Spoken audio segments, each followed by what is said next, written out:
Fat Joe caught himself trying to be the moral hip-hop police on the most recent episode of his podcast, but it backfired badly because everybody just pointed out the blatant hypocrisy that came with whatever sentiment that Fat Joe was trying to deliver. Yo, what's the event in hip-hop that broke the camel's back? Pause. To make it to where you could snitch. And if you make good music or something, you could still live out here in hip-hop. Like, what was the straw that broke the camel's back in hip-hop where we had a code and there is no code no more? There just isn't no code no more. And what do you think is the event that, I remember growing up, even if you was fronting, you wasn't a real gangster, but you was spitting gangster rap. You wasn't with the rats like that. Right now, I don't know what's worse, Fat Joe not knowing the answer to this question, or Fat Joe ignoring the blatant hypocrisy that's staring at him, or Fat Joe admitting that he was up really late at night trying to figure out a great topic for the podcast, and this was the topic he came up with after intensive thinking. Listen, bruh, if you're still having is snitching good or bad discussions in 2025 on your podcast, you've officially ran out of topics to discuss, and I think it's time to hang it up, bruh. Nobody cares about this conversation. Nobody is thinking to themselves, I wonder what Fat Joe thinks about snitches. We all know what your opinion is, and it's hypocritical, bruh. Now, if Fat Joe wants an honest answer, I'll give it to him. Bruh, hip-hop has expanded globally, bruh. Hip-hop is no longer this little thing that started in the Bronx where, like, if 2 or 3 street dudes didn't mess with you, your career was over.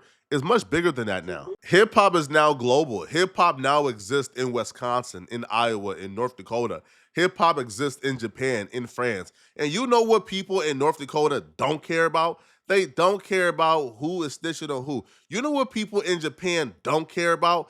Who's snitching on who. Yo, the street dudes are completely outnumbered. The majority of hip-hop fans are not from the streets, nor do they care about the principles of the streets. So hence the answer to why an artist could snitch and still have the #1 record or still have sold-out shows or still do really well is because the majority of hip-hop fans are not from the streets. The majority of people are not from the streets. And majority of people don't believe that telling on people who commit crime is a terrible thing. We care about other things, man. Like, yo, are you a good person, right? Are you a perpetrator, right? Did you violate women and children? Those are the things we care about. You snitching on drug dealers and murderers is the least of our worries as regular people. Then, in hip-hop, the day 6ix9ine sat on that stand. Yo. No! Man. You remember, if you're watching the story, they taking him to court in bulletproof vests. They acting like he was telling on El Chapo. He put a lot of good people in jail, man. Facts. No, we got to put him away till it's time. Yo, my feeling is going to get close. You feeling I feel his time has come. I feel his time is going to be soon, though. We don't need a lot of... Yeah. No, look, I'm not trying to, this is something that I'm thinking last night. I'm sitting on the couch trying to come up with what today's show would be about. And it dwells on me that, guys, we lost the code in hip-hop. Now, is it played out? I watch other podcasts like, yo, that don't matter no more, this, that. Does it not matter no more? And I believe 6ix9ine, when he told. I'll be real with y'all. I don't care if Fat Joe don't like snitches. That's his prerogative, bro. But you at least have to be morally consistent here, and Fat Joe isn't. Now, the blatant hypocrisy that's staring at Fat Joe is signed to a rat that's much worse than I think what Gunna did or what 6ix9ine did. Because he would mention Gunna a little later on in this video. Yo, what 6ix9ine did is snitching. It counts as ratting cool. What Gunna did is a gray area. Some say he didn't snitch. Some say he did snitch. He took a plea deal. But the person that Fat Joe is signed to, Desiree Perez, all right, the president of Roc Nation, is the definition of a rat. She's worse than probably any other examples of snitching that Fat Joe has. And he's signed to a rat. She's in hip-hop. Desiree Perez cooperated with the Fed. She wore a wire on the cartel. She got multiple people arrested. She got people sentenced to decades in prison. But Fat Joe thinks that's okay. because he signed to her. He's doing business with her. What happened to the code of hip hop? Oh, the code don't matter if you greasing your pockets, right? Well, I don't know about Harry O, but one person that did cooperate with the police who got pardoned was the head of Rock Nation, Desiree Perez. You know about this? Nah. Desiree Perez became a cooperating witness for the DEA in the 1990s. She got arrested in 1994 for possession of 35 kilos of cocaine. Oh, that's a woman. That's a woman. Struck a deal with the feds, wore a hidden wire to record meetings with major cocaine traffickers, and broke up major drug deals in Puerto Rico and Colombia. She's been pardoned as well. Pardoned? She got pardoned. Did they give her federal protection too? I don't think so.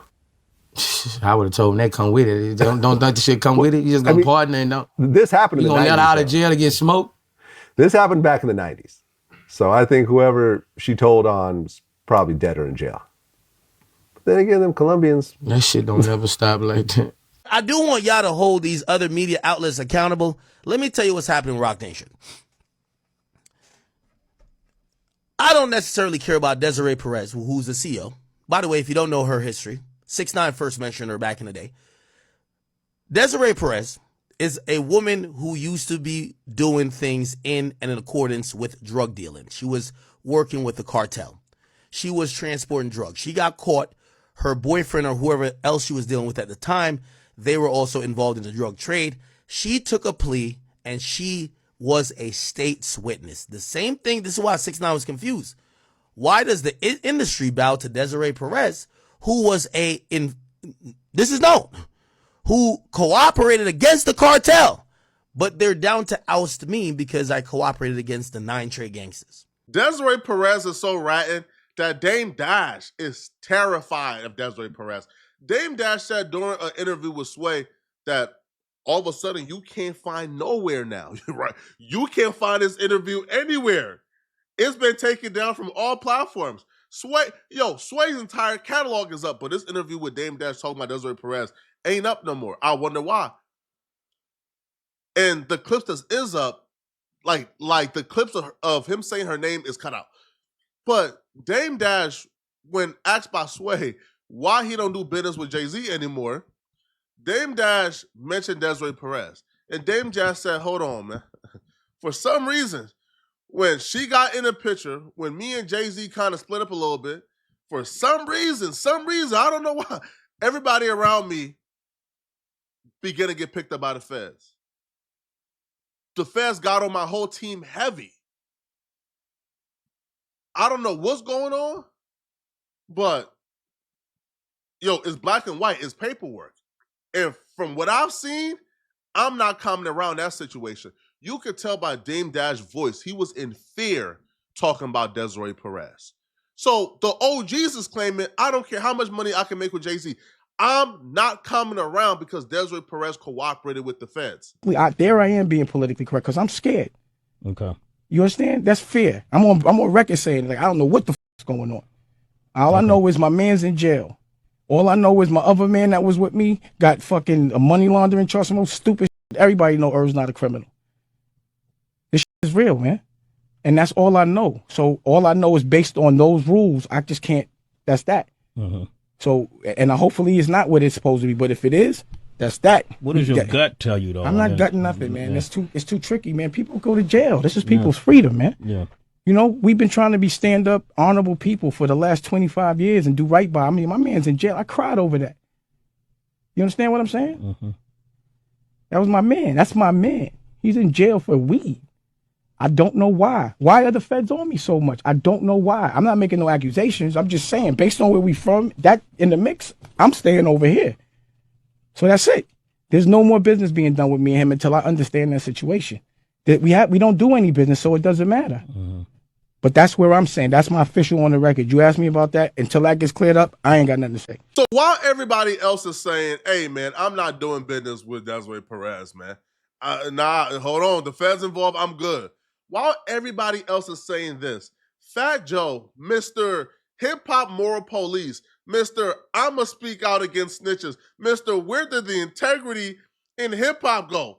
You know what he said when it comes to working with Desiree Perez? You know Fat Joe and what he did? He didn't take the Dame Dash approach. No. Fat Joe went the opposite direction.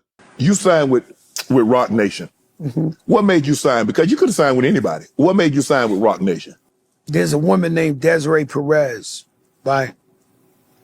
So she called me into the office. She sat me down.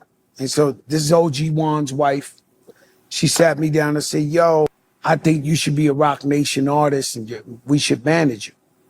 So she said, I know you're doing a deal right now. And the deal was for $1 million. I thought I negotiated a great deal. I was negotiating a deal with somebody. Let's just say $1 million for this glass of water. She said, what if I told you I call that guy right now and they give you $3.5 million for that same deal you negotiated for $1 million? I said, let me see. She dialed the number, called the dude, said, yo, you doing a deal with Fat Joe? Yeah, you know this. She was like, yeah, it's for $1 million, right? Yeah, it's $3.5 million now. We manage him. He said, sure, I'll send the check tomorrow, Des. Hung up the phone. So respectfully, Fat Joe, shut up. Shut up your mom. Shut up. Shut up. Because the same lack of integrity the artists you claim have that do songs with rats, they put their bag above the streets. The same lack of integrity you think the fans have when they purchase tickets to go see rats and, you know, listen to their album. You have that same lack of integrity according to you, right? Now, fortunately for you, the majority of people don't see a problem with what you did because you should be able to make a bag with anyone and not worry about whatever the streets got to say. You shouldn't put street code, right, above business. That's just stupid, right? So lucky for you, a lot of us don't think like you. But if we thought like you, you'll be just as bad as the people that you're trying to sit here and critique.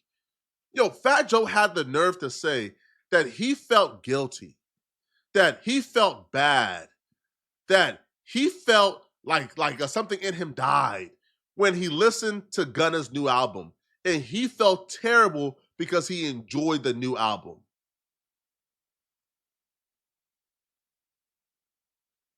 You got some guys that are the hottest guys in the game, rats. Like, I get a phone call from somebody, he says, yo, man, you got to check this album out. Ever since ever since I assumed you a rat, your people ain't fucking with you no more, you know, I'm not listening. I'm off you, no matter what you do. And I get on the plane and they fuck me. I listened to this album. This album was so good. I was so guilty of this shit. I listened to this album. I said, shit. Didn't know you talking about Gunna. I'm not saying throw the flag. Throw the flag. Now No, you got a flag. about. You got a flag. You have a flag.